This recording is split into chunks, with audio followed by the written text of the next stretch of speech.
Welcome back to another video, and in this video we are going to do the slide transition. This video is sponsored by Juice. Check out the plugins from the link in the description. So first, of course, we need a clip. So here I have some JJK clips. You can take any clip, any real life clip or anything, and go to the start and take a screenshot. Okay, take a screenshot, open that screenshot in Photoshop, and then just make a cutout of the subject here. Okay, you can do it with anything, but I'm doing with a pen tool because I like it. Then after making a cutout, export it, open that into Premiere Pro, and then take that cutout and place it like this a few frames before the actual clip, and delete the excess here. So now what we'll do is just animate it into the scene.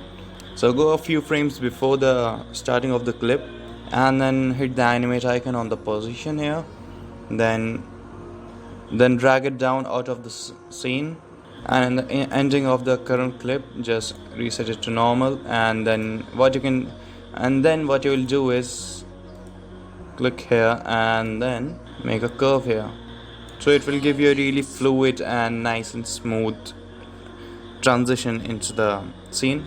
You know what I'm saying? Like this.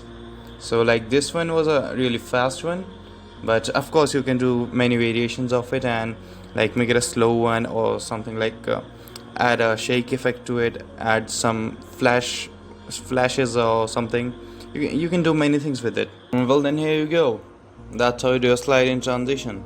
For any tutorial you want, just comment on this video or on any video, and I do quite a community post about what I should make, so yeah, be there to check out that as well. And to learn how to do this effect, please click on this video.